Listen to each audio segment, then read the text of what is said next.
Good morning traders, आप देख रहे हैं ट्रेड विद मिस्टर ए, जहां मिलती है सबसे तेज और authentic market update per day सुबह 6:30 बजे। आईटीसी भी कल अपने Q3 दिसंबर क्वार्टर के नंबर्स रिपोर्ट कर रहा है और पिक्चर थोड़ी मिक्स्ड नजर आ रही है। कंपनी का consolidated net profit year on year 6.1% गिरकर 5,088 करोड़ पर आ गया है। लास्ट ईयर इसी क्वार्टर में प्रॉफिट था 5,421 करोड़ और स्ट्रीट एक्सपेक्टेशन थी 5,150 करोड़। रिवेन्यू की बात करें तो ऑपरेशन से रिवेन्यू 5.7% ग्रो होकर 18,017 करोड़ होता है। ग्रोथ है, लेकिन स्ट्रीट के एस्टीमेट 18,175 करोड़ से थोड़ा कम है। लेकिन पिक्चर यही खत्म नहीं होती दोस्तों।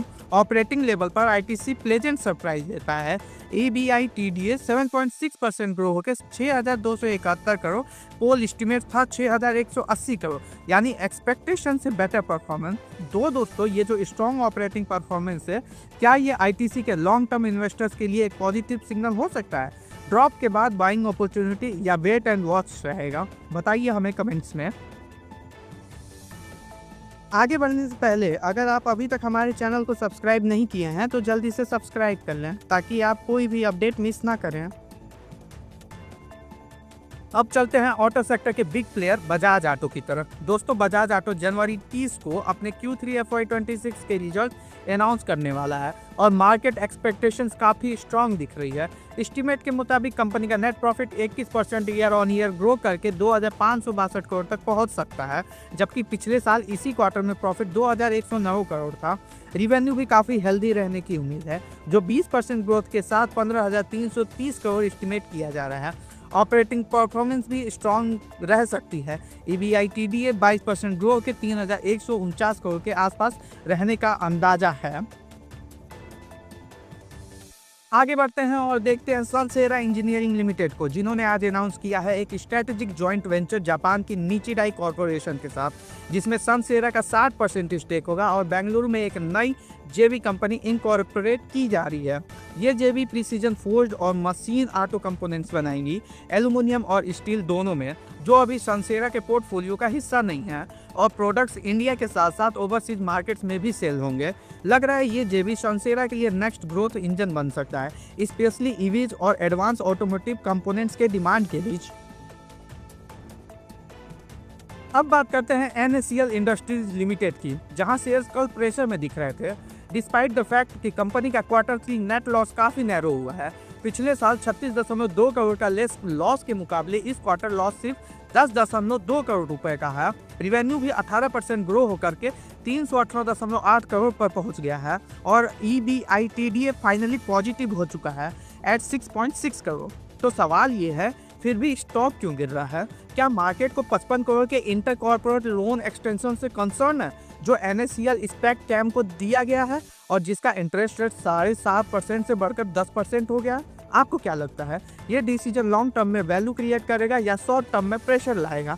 कमेंट्स में जरूर बताइए हमें। अब चलते हैं पेटीएम पेरेंट 197 कम्युनिकेशन लिमिटेड की तरफ। 197 कम्युनिकेशन दिसंबर क्वार्टर में sharp operational turn around show कर रहा है। कंपनी का revenue 20% year on year jump करके 2,194 करोड़ पर पहुंचता है, जो लास्ट ईयर था 1,828 करोड़, और अगर लाइक फॉर लाइक देखें तो ग्रोथ अराउंड 25% के आसपास है। Festive season timing, lower loan disbursement और कंजर्वेटिव रिवेन्यू रिकॉग्नाइजेशन के बावजूद नंबर सॉलिड लग रहे हैं। पेमेंट्स बिजनेस में क्या हो रहा है? Payment services revenue up by 21% to 1,284 crore. Net payment revenues grows 25% to 613 crore.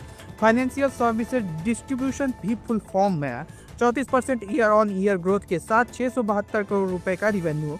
और सबसे बड़ी बात, कंपनी का पॉजिटिव EBITDA रिपोर्ट कर रही है। तो क्या ये पेटीएम के रियल टर्न अराउंड मूवमेंट है? हमें जरूर बताइएगा।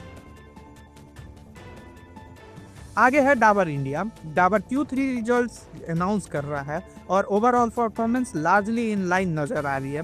कंपनी का net profit year on year 7.3% grow करके 553.6 करोड़ पर पहुंचता है, जबकि रिवेन्यू 6% बढ़कर 3,558.6 करोड़ रिकॉर्ड किया जाता है। ऑपरेटिंग फ्रंट पर भी स्टेबिलिटी दिखती है।